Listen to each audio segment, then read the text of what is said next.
नमस्कार, मी मधुराज रेसिपी मराठीमध्ये तुम्हा सगळ्यांचं खूप खूप खूप मनापासून स्वागत। आज आपण समोसा कसा बनवायचा ते बघतोय। खूप सारा रिक्वेस्ट आहेत या रेसिपीसाठी। साहित्य काय काय लागतं ते बघूयात। नवीन रेसिपीच्या अपडेटसाठी मधुराज रेसिपी चॅनल सबस्क्राइब करा आणि त्याचबरोबर बेल आयकॉन क्लिक करायला विसरू नका। तर सगळ्यात आधी त्याचं जे आउटर कोटिंग असतं, कव्हर असतं, ते बनवण्यासाठी इथे मी 1.5 कप मैदा घेतलाय। त्यासाठी आपल्याला इथे 2 मोठे चमचे तूप हवंय। वनस्पती तुपाचा वापर या ठिकाणी तुम्ही करा, त्यामुळे क्रस्ट छान येतो। शक्यतो साजूक तूप वापरायचं टाळा। डालडा किंवा वनस्पती तूप जर या क्रस्ट मध्ये वापरलं तर त्याचं कव्हर छान असं मस्त फ्लेकी आणि खुसखुशीत होतं। ओवा लागेल चिमूटभर आणि मीठ चवीपुरतं। स्टफिंगसाठी काय काय जिन्नस लागतील ते बघूयात। उकडलेले बटाटे 2 ते 3 उकडून त्याची सालं काढून घ्यायची। बारीक चिरलेला कांदा 1 कप, त्यानंतर मटार, लाल तिखट 1 चमचा, 1 चमचा धनेपूड, कोथिंबीर, लिंबू, मीठ चवीपुरतं, जिरं अर्धा चमचा, अर्धा चमचा हळद, 1 चमचा गरम मसाला आणि अर्धा चमचा जिरपूड। सगळ्यात आधी आपण त्याचं कोटिंग किंवा क्रस्ट बनवून घेऊयात। त्यासाठी मैद्यामध्ये मीठ घालूयात चवीपुरतं, ओवा घालायचा आणि त्याचबरोबर हे जे तूप घेतलंय हे तूपही घालायचं। आधी हे मीठ आणि ओवा मिसळून घेऊयात आणि हे तूप आहे हे यामध्ये चांगलं असं क्रम्बल करून घ्यायचं। हे तूप तोवर आपल्याला मिसळून घ्यायचं आहे जोवर या मैद्याला मस्त असं रवाळ टेक्स्चर येत नाही तोवर। साधारण असं जाड रवा कसा दिसतो तसं हे टेक्स्चर दिसलं पाहिजे। मैद्यामध्ये मिक्स करून घ्यायचं। तुम्ही बघू शकाल छान असं एकजीव झालंय।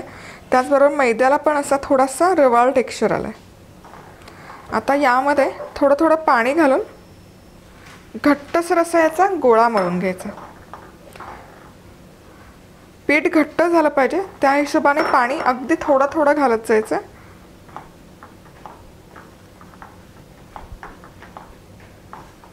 या ठिकाणी हा गोळा मस्त असा घट्टसर मळून घेतलाय। अर्धा कप पेक्षाही कमी पाणी मी यासाठी वापरलंय आणि तुम्ही टेक्स्चर बघू शकता मस्त असा घट्टसर झालाय। स्मूथ एकसारखा नाही झाला तरी काही हरकत नाही। इनफॅक्ट हे जे अनइवन कन्सिस्टन्सी आहे त्यामुळे समोसाला आपल्या छान असं फ्लेकी टेक्स्चर येतं। आता हे झाकून एक 15 मिनिट आपण बाजूला ठेवूयात। आता आपण स्टफिंग बनवायला घेऊयात। त्यासाठी 1 चमचा तेल मी गरम करून घेतलंय। यामध्ये जाईल जिरं, बारीक चिरलेला कांदा। आता कांदा आपण 4 ते 5 मिनिट व्यवस्थित परतून घेऊयात।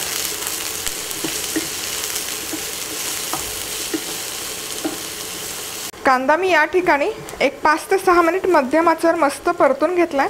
छान असा मौसून झालाय आणि हलकासा सोनेरी रंग पण आलेला आहे कांद्याला। आता आपण यामध्ये सगळे मसाले घालणार आहोत। गरम मसाला, लाल तिखट, धनेपूड, हळद, जिरपूड आणि हे मिसळून 1 मिनिटभर परतून घ्यायचं। सुके मसाले घातल्यानंतर 2 मिनिट हा मसाला परतून घेतलाय। आता गॅस लो हीटवर करायचा आणि हा बटाटा जो आपण उकडून घेतलाय हा असा हाताने चुरून घालायचा, म्हणजे मग त्याला टेक्स्चर खूप छान येतं स्टफिंगला। शक्यतो सुरीने कट करून घालायचं, अवॉइड करायचं। हे असं घातलं की समोसा मस्त असं स्टफिंग छान येतं।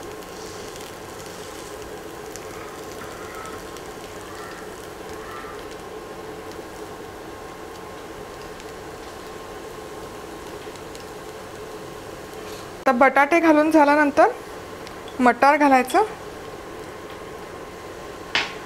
मीठ चवीपुरतं, हे मिसळून घ्यायचं आधी सगळं।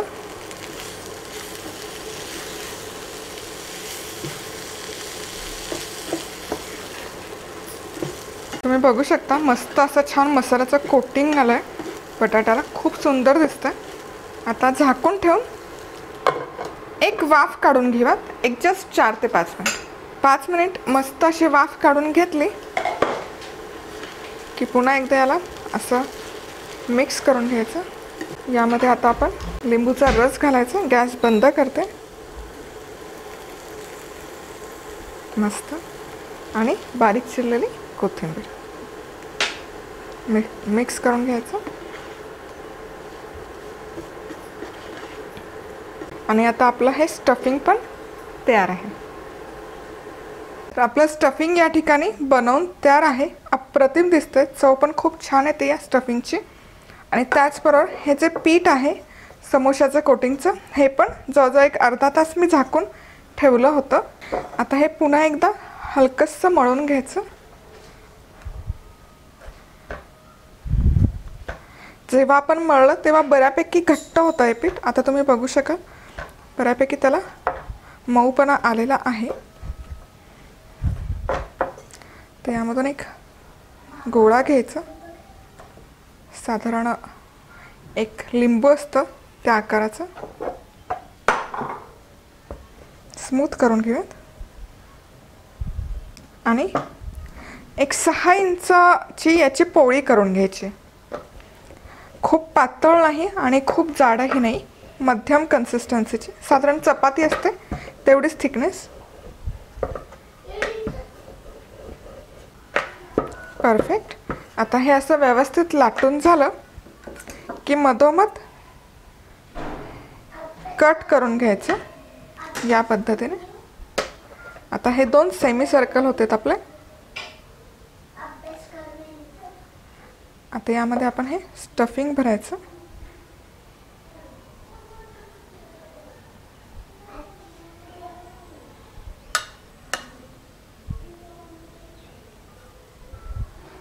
मी फार मोठे समोसे नाही बनवते, मध्यम आकाराचे आहेत।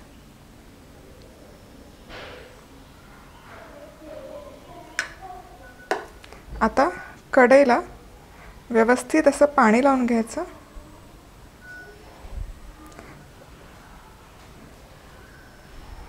हे असं फोल्ड करायचं आणि हे एजेस असे सील करायचे आणि या साईडने सील करायचं। पॅक सील करायचं जेणेकरून जेव्हा आपण हे तळू तेव्हा हे स्टफिंग बाहेर येणार नाही। या पद्धतीने परफेक्ट समोशाचा शेप येतो। आणखी एक करून दाखवते। एजेसला व्यवस्थित भरपूर असं पाणी लावायचं जेणेकरून ते व्यवस्थित सील होईल। आणि स्टफिंग तुम्ही हवं त्याप्रमाणे कमी जास्त करू शकता। आता हे सील करून घ्यायचं।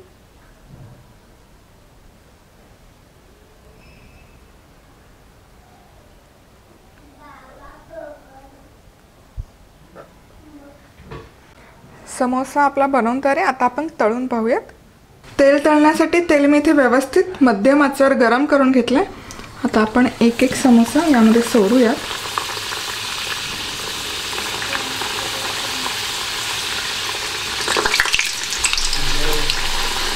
आणि आपल्याला मध्यम आचेवर जवळजवळ एक 7 ते 8 मिनिट हे समोसे तळून घ्यायचे।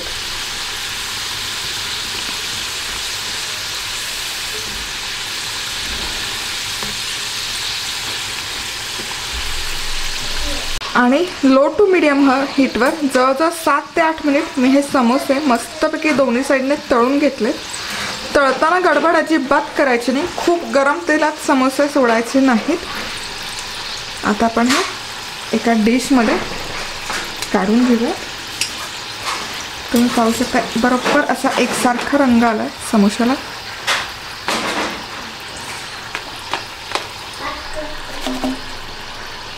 आणि त्याला असे बबल्स आले नाही। जनरली जर एखादी गोष्ट तुम्ही मैद्याची सोडलीत तर त्याला असे बबल्स येतात, पण याला एकसारखं असं टेक्स्चर आलं। तुम्ही बघू शकाल रंग एकसारखा आला, टेक्स्चरही खूप सुरेख आला।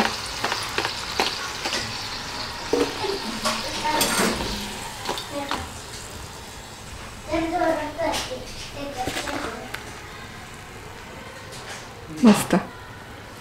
पुढची बॅच पण तळून घेते।